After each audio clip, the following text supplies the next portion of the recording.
चौ त्वेप तनुभाव का प्रभाव 1-2 भौतिक सुख सुविधाएं। लग्नेश किसी अशुभ ग्रह के साथ युति हो या रंध्र 6वें या 12वें भाव में हो तो शारीरिक सुख में कमी आएगी।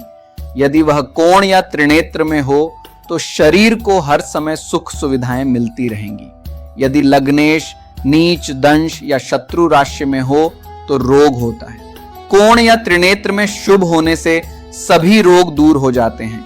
लग्न के कोण अर्थात बंधु युवती या 10वें या इसके त्रिकोण पुत्र धर्म जिसमें लाभकारी गुण होते हैं, स्वास्थ्य से संबंधित सभी के लिए एक शक्तिशाली उपाय है।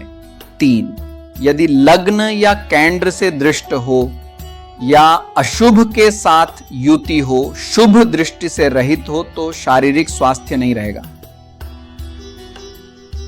4 हो शारीरिक सौंदर्य। लग्न में शुभ ग्रह सुखद रूप देगा जबकि अशुभ ग्रह अच्छे स्वरूप से वंचित कर देगा। यदि लग्न शुभ ग्रह से दृष्ट या युति हो तो शरीर की प्रसन्नता का आनंद लिया जा सकता है। 5-7 अन्य लाभ। यदि लग्नेश बुध गुरु या शुक्र कोण या त्रिकोण में हो तो जातक दीर्घायु धनवान बुद्धिमान और राजा का प्रिय होता है। यदि लग्नेश चर राशि में हो और शुभ ग्रह से दृष्ट हो तो प्रसिद्धि धन प्रचुर सुख और शरीर की सुख सुविधाएं प्राप्त होंगी। यदि बुध गुरु या शुक्र लग्न में चंद्र के साथ हो या केमो लग्न से कोण में हो तो व्यक्ति राजसी चिन्हों भाग्य से संपन्न होगा। यदि बुध गुरु या शुक्र लग्न से 4, 7 या 10वें स्थान में हो या लग्न में चंद्र के साथ हो तो जातक शाही भाग्य का आनंद लेगा। 8 कुंडलित जन्म। यदि मेष वृषभ और सिंह लग्न में से किसी एक में जन्म हो जिसमें शनि या मंगल हो तो बच्चे का जन्म अंग के चारों ओर कुंडल के साथ होता है। संबंधित अंग राशि या नवांश के उदय के अनुसार होगा। 9 जुड़वा बच्चों का जन्म। जिस जातक के पास सूर्य चतुर्भुज राशि में है जबकि अन्य लोग दोहरी राशि में बलवान हैं, उसका जन्म जुड़वा बच्चों में से एक के रूप में होता है। 10 3 माताओं द्वारा पाला जाना।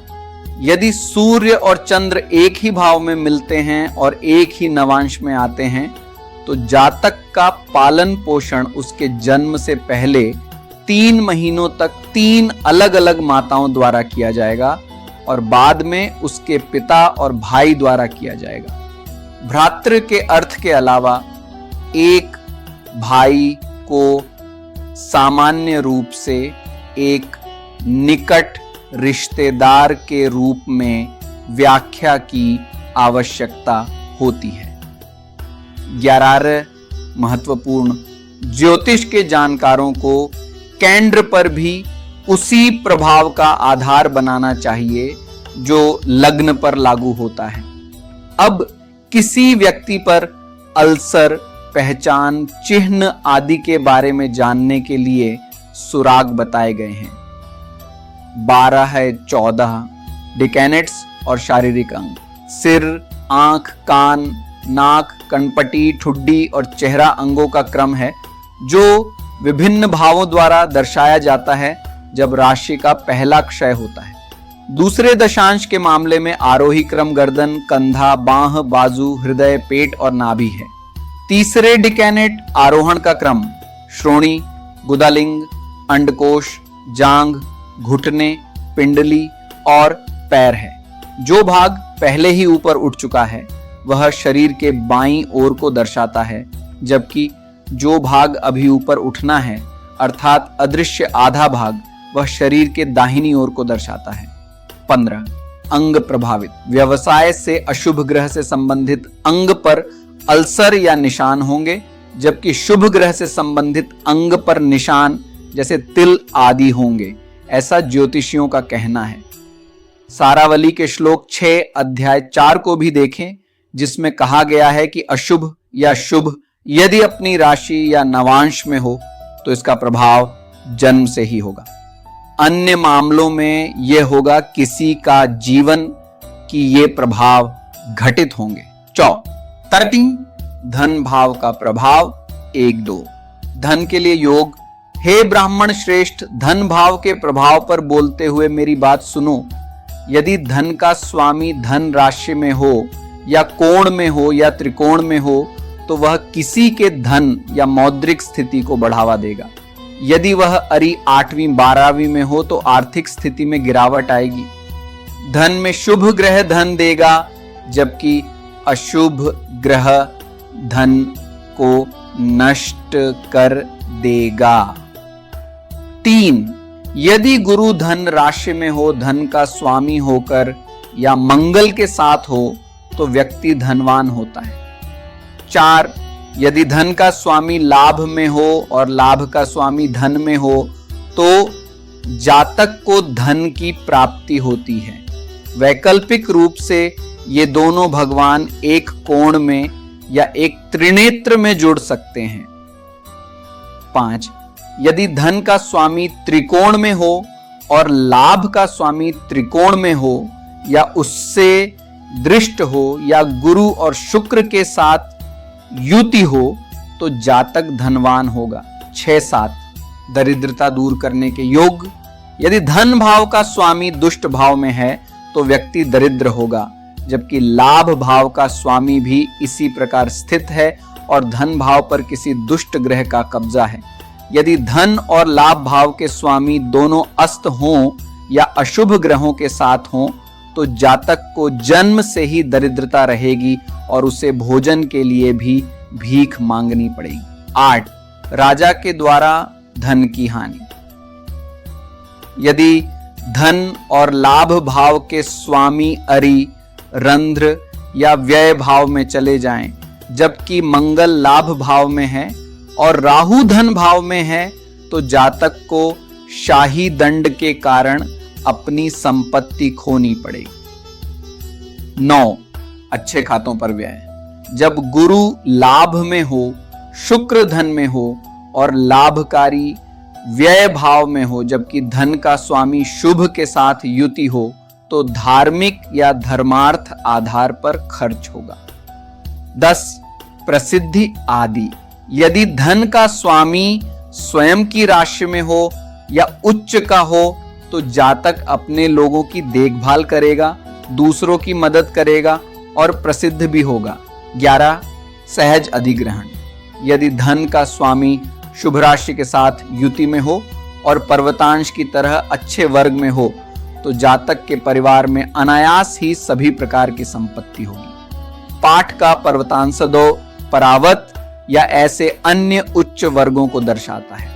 धन का स्वामी 10 वर्ग योजना में परावतांश या देवलोकांश, ब्रह्मलोकांश, सक्र-वाहनांश या श्रीधामांश में होना चाहिए। 12 आंखें। यदि धन स्वामी बल से संपन्न हो तो जातक सुंदर आंखों वाला होता है। यदि उक्त ग्रह अरि, रंध्र या व्यय भाव में हो तो आंखों में रोग या विकृति होगी। 13 असत्यवादी व्यक्ति। यदि धन भाव और उसका स्वामी पाप ग्रहों के साथ युति हो तो जातक कथावाचक, असत्य बोलने वाला और वायु रोगों से पीड़ित होगा। 14 सहज भाव का प्रभाव 1। हे ब्राह्मण, अब मैं तुम्हें सहज भाव के बारे में बताता हूं। यदि सहज भाव किसी शुभ ग्रह से युति हो या उससे युक्त हो तो जातक सहजन्म से संपन्न और साहसी होता है। 2 यदि सहज का स्वामी मंगल के साथ सहज भाव को देखता है तो जातक को सहज भाव के कारण अच्छे परिणाम प्राप्त होंगे। वैकल्पिक रूप से ये दोनों ग्रह सहज में ही हो सकते हैं। 3 यदि उक्त दोनों ग्रह किसी अशुभ ग्रह के साथ हों या किसी अशुभ ग्रह के स्वामित्व वाली राशि में हो तो सहजन्मजात का तुरंत विनाश हो जाएगा। 4 एक स्त्री और पुरुष सहजन्मा। यदि सहज भाव का स्वामी स्त्री ग्रह हो या यदि सहज भाव पर स्त्री ग्रह का कब्जा हो तो उसके बाद बहनें पैदा होंगी। इसी प्रकार पुरुष ग्रह और पुरुष राशियां छोटे भाइयों को दर्शाते हैं। यदि यह मिश्रित प्रकृति का हो तो दोनों लिंगों का सहजन्म प्राप्त होगा। इन प्रभावों की घोषणा संबंधित की ताकत और कमजोरी का आकलन करने के बाद की जाती है। 5-6 सहज का स्वामी और मंगल रंध्र भाव में एक साथ हो तो सहजातियों का विनाश होता है। यदि मंगल या सहज का स्वामी कोण में हो या त्रिकोण में हो या उच्च राशि में हो या मैत्रीपूर्ण भाव में हो तो इस संबंध में खुशी मिलेगी। 7 11 ग्रह भाइयों और बहनों की संख्या। यदि बुध सहज भाव में है जबकि सहज का स्वामी और चंद्र एक साथ हैं, क्योंकि संकेतक मंगल शनि से जुड़ता है, तो प्रभाव इस प्रकार हैं। एक बड़ी बहन का जन्म हुआ और छोटे भाई होंगे। इसके अलावा तीसरा भाई मर जाएगा।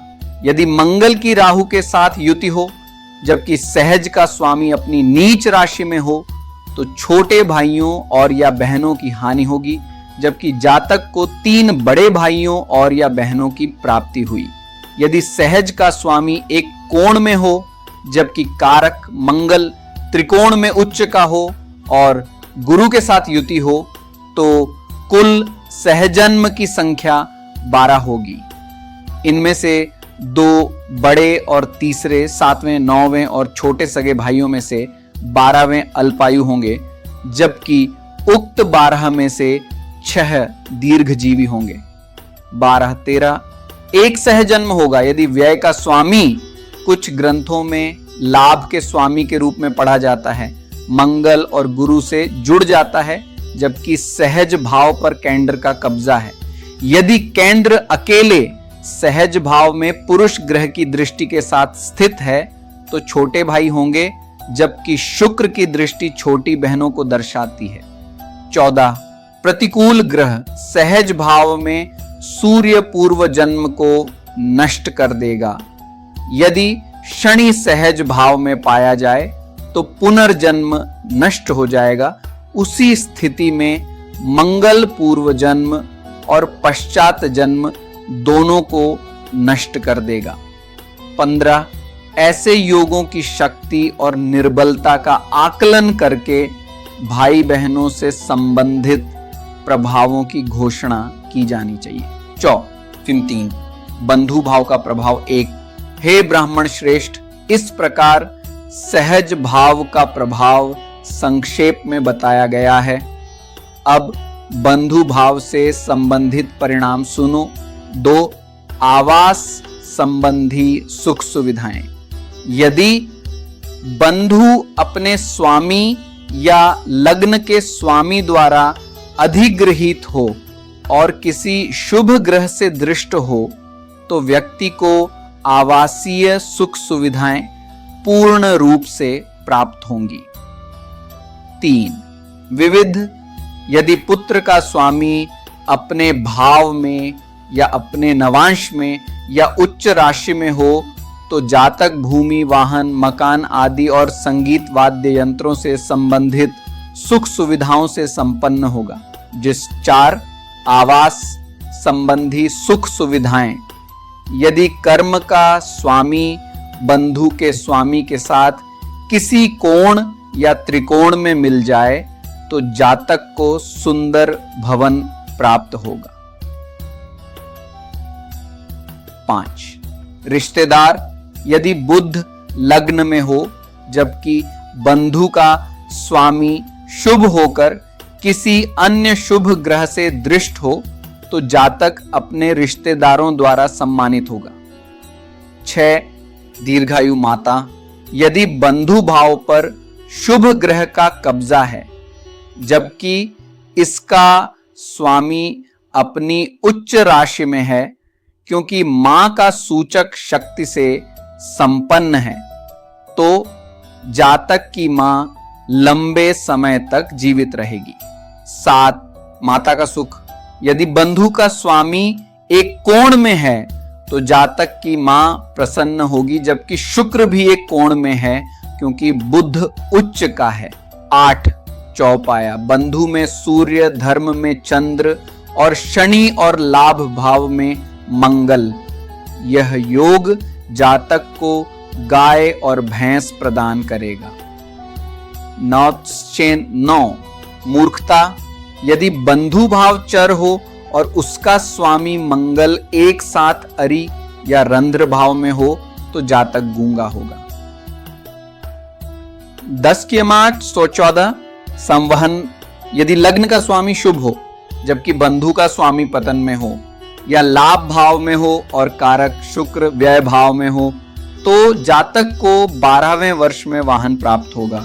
यदि सूर्य बंधु भाव में हो, क्योंकि बंधु का स्वामी उच्च राशि का है और शुक्र के साथ है, तो व्यक्ति को 32वें वर्ष में वाहन प्राप्त होगा। ये 22वें वर्ष में होगा जब बंधु का स्वामी कर्म के स्वामी के साथ अपने चौथे स्वामी के उच्च नवांश में शामिल हो जाएगा तो वह वाहन से संपन्न होगा। लाभ और बंधु के लॉर्ड्स के बीच आदान प्रदान 12वें वर्ष में वाहन प्रदान करेगा। बंधु भाव और उसके स्वामी से संबंधित एक शुभ ग्रह अपने साथ शुभ प्रभाव वाहन के संबंध में लाएगा, जबकि एक अशुभ ग्रह केवल अशुभ प्रभाव वाहन के संबंध में उत्पन्न करेगा। यदि शुभ बंधु दृष्टि बंधु में हो या बंधु के स्वामी के साथ युति में हो या बंधु भाव के स्वामी पर दृष्टि हो तो जातक वाहन से सुखी होगा और दुर्घटनाओं और खतरों से मुक्त होगा। उक्त शुभ ग्रह के स्थान पर कोई अशुभ ग्रह वाहनों से संबंधित हानि का कारण बनेगा और गंभीर दुर्घटनाओं को कम करेगा।